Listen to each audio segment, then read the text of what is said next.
और एक अहम खबर, एक अहम सूचना आपको देनी थी और मामला कोयले स्कैम से जुड़ा हुआ था।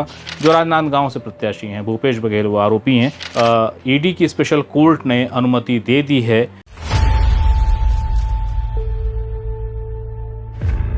नमस्ते, मेरा नाम है याज्ञवल्क और एक अहम खबर, एक अहम सूचना आपको देनी थी और इसलिए हाजिर हुआ हूँ। 17 जनवरी 2024 को एसीबी ने एफआईआर दर्ज की थी। एफआईआर नंबर है 4/2024 और इसके अलावा 17 को ही एक और एफआईआर दर्ज हुई थी 3/2024।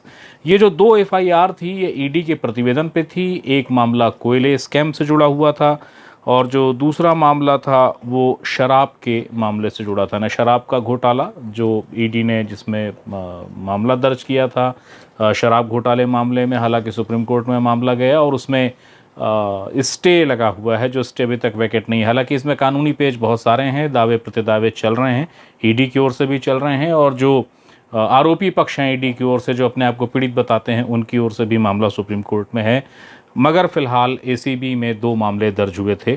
जो अपडेट है वो इन्हीं 2 मामलों से जुड़ा हुआ है। इस मामले में इसके साथ साथ जो महादेव सट्टा ऐप का मामला था उस मामले में भी एक एफआईआर दर्ज की थी एसीबी ने। इस मामले में पूर्व मुख्यमंत्री और इस समय मौजूदा लोकसभा के प्रत्याशी जो राजनांदगांव से प्रत्याशी हैं भूपेश बघेल वो आरोपी हैं। हालांकि नामचीन जो हैं, बाकी इन 2 एफआईआर में भी बड़े नामचीन लोगों के नाम हैं, कोयला घोटाला हो चाहे शराब घोटाला हो। इस मामले में अपडेट ये है कि ईओडब्ल्यू ने जो शासकीय कर्मचारी थे इस मामले में, जो आरोपी थे, उनके विरुद्ध कार्रवाई के लिए सरकार से उनको अनुमति मिल गई है एक। मगर उससे भी अहम ये है कि ईडी के स्पेशल कोर्ट में एक आवेदन एसीबी की ओर से दिया गया और ये कहा गया कि इस मामले में जो तीनों ही मामले हैं, महादेव सट्टा ऐप, कोयला घोटाला और शराब घोटाला, इन तीनों मामले में जो आरोपी हैं जो इस समय सेंट्रल जेल रायपुर में निरुद्ध हैं, उनसे पूछताछ करनी है। क्योंकि ईडी के अभ्यावेदन पे एसीबी ने एक तीन एफआईआर दर्ज की है और इस पर ईडी की स्पेशल कोर्ट ने अनुमति दे दी है। जो पूछताछ होनी है वो 29 तारीख यानी 29 मार्च से 2 अप्रैल तक होगी। अलग अलग तारीखें हैं और अलग अलग तारीखों में जो एसीबी है वो महादेव सट्टा ऐप, शराब घोटाला और कोयला घोटाले से जुड़े जो आरोपी हैं उनसे पूछताछ करेगी।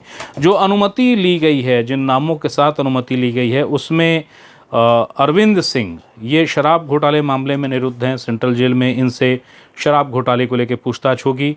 महादेव सट्टा ऐप में जो जिन नामों पे अनुमति है ली गई है वो नाम हैं असीम दास, भीम यादव और सतीश चंद्राकर। महादेव सट्टा ऐप से जुड़े हैं, इनसे पूछताछ करेगी। और कोयला घोटाला में जो नाम हैं जिनसे एसीबी पूछताछ करेगी वो नाम है समीर बिश्नोई, सूर्यकांत तिवारी, शिवशंकर नाग और नायर। ये नायक जो माइनिंग ऑफिसर हैं और इस समय सेंट्रल जेल में हैं कैद, इनसे ये पूछताछ होनी है।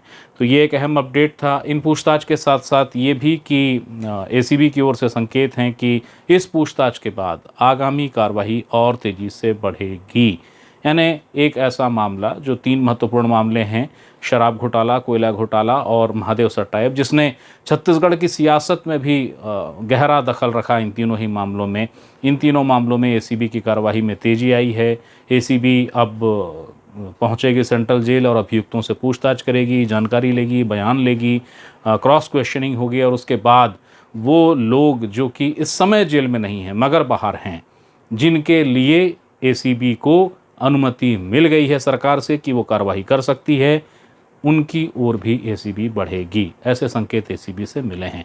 एक अहम जानकारी थी जो आपको देनी थी और यही देने में आया था। अगली बार कोई नया अपडेट आता है इसी मामले में या किसी और मामले में जो आपको बताना ज़रूरी होगा तो मैं फिर हाजिर होऊंगा। तब तक के लिए नमस्कार।